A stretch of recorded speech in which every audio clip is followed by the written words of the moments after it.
Hi everyone. In this video I'm going to show you how I write an essay step by step. If you know what to say but don't know how to say it in an essay, if you cannot wrap your head around the order of your sentences, if you struggle with structuring your quotations, this video is for you. I will basically show how I structure my essays, hoping it will inspire you. You need to have at least some practice writing essays to watch this video, but if you're a beginner, that's okay as well. I'm going to base my essay on a book that I like very much, The Handmaid's Tale by Margaret Atwood. Our question at hand is, how does Atwood portray Offred's relationship with two men, the commander and Luke? For those of you who are not familiar with the book is on a gender dystopia where women are systematically abused by the fictional government of Gilead, and they are used in the service of men. We have two main characters, Offred, a handmaid who's subjected to this handmaid institution, so to speak, and she's forced to live under a commander's household. The commander is a totalitarian government man who enabled this regime, but to our surprise, he's a favorable character for Offred for some time.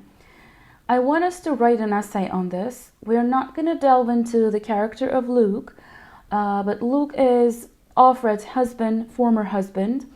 Offred resents Luke from time to time, and we, the readers, know that he wasn't a very empathetic fellow in the past. So the characters are like this, briefly.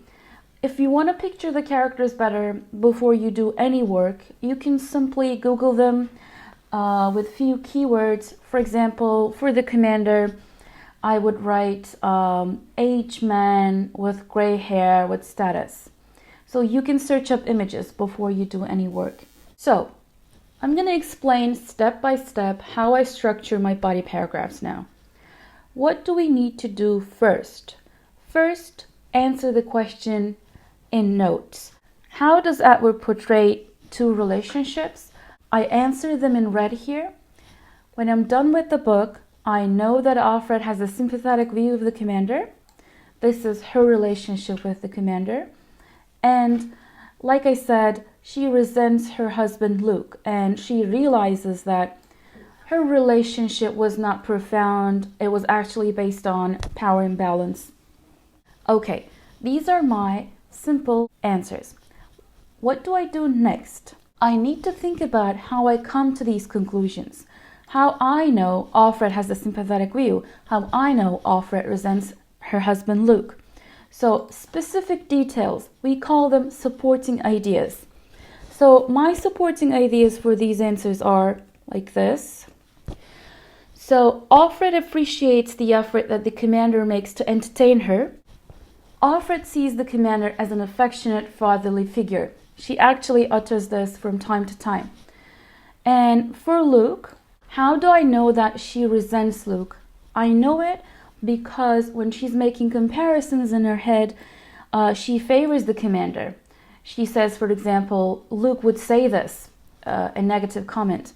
And there is an instance when Offred is stripped of her financial independence, Luke does not behave so understandingly.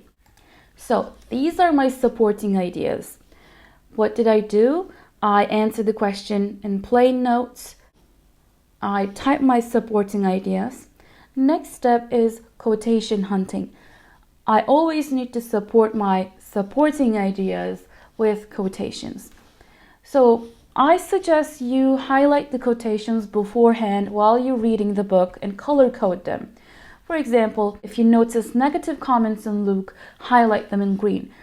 Or you can do this for themes as well. If you see a theme on, let's say, power, highlight it in a different color. If you see a theme about detachment from the body, highlight it in a different color. So I identified quotations for Luke and the commander beforehand. So these are the quotations for the commander and these are the quotations for Luke. I want to show you how I explain just one bit. Offred appreciating the effort commander makes to entertain her. So I am finding the corresponding quotation, which is this one. I suspect him of cheating to flatter me, to put me in a good mood. I'm taking the useful parts of it, just this one, to flatter me, to put me in a good mood. Okay, I'm putting my quotation here that supports this supporting idea. All right, so let's just recap. I have my answer answering the question. I have my supporting idea supporting my answer. I have my quotation. So now I have to write them orderly. I need to follow PEE, pair, Pearl, whichever you want. I suggest you do it with Pearl for advanced results. So I wrote some sentence starters for Pearl.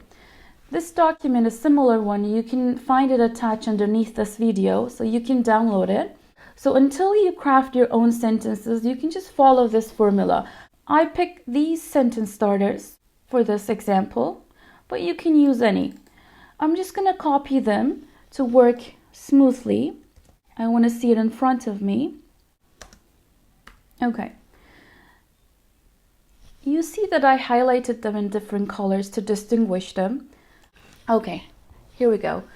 We have our point, we have our sentence starters for our evidence, analysis, reader's response, and link. I'm just gonna copy the sentence starters all along. For Pearl writing, I'm gonna shoot another video. I'm not gonna go into it so much. Just know that you need to follow this form. For point, I need to give my answer straight away. I no longer need to say the author because I know the author's name, Atwood. I wrote my supporting idea as my point. You see, my answer is Offred seeing the commander sympathetically. I need to write my evidence for this now. As you can see, I integrated my quotation by adjusting this sentence starter. I explained the situation when they stealthily place Scrabble in the commander's chamber, gave what happens and when it happens, and I put the quotation. So I'm gonna now give analysis. Okay. In analysis, it is good if you rename the situation, rename your point. For example, I renamed it as this little playful gesture prompted by the commander's guilt. Because we know that the commander does not really care about her, he's just trying to get rid of his guilt. And then I gave my analysis. Okay, now we're going to write the reader's response. Reader's response is actually your response while you read that part. So this evokes a sympathy in the reader as well, so I'm going to write that. So I highlighted in yellow. Okay, we don't completely hate the commander. Okay, now lastly, the link. Link, you can link it to the theme, link it to the main purpose of the author, link it to your next argument. I chose to link it to my main argument. I actually rephrased my point with more detail. For example, I added the commander's perplexing effort because of his status. We don't expect him to do such a thing. This is how you should structure a supporting idea. If you do this for each supporting idea, you will have your body paragraphs. I'm going to explain how to write an introduction and a conclusion in another video. Follow this formula for each supporting idea and you'll have neat body paragraphs. So let's wrap up what we did. First, gather 2 or 3 ideas answering the question. Our question was here, the relationship between Offred and the commander, Offred and Luke. So from reading the book, I had my answers, I laid them out. And write them as the beginning of your sentences. Okay? So next step, write supporting ideas for your main ideas. Remember in bullet points I gave my supporting ideas. So next step, from the quotations you made while reading, choose quotations corresponding your supporting ideas. And incorporate your quotations in PEA, PE, or pair, Pearl, writing order into your paragraphs. This way, you'll have neat body paragraphs. I hope this helps. Please drop a comment about how it works and enjoy my other videos as well.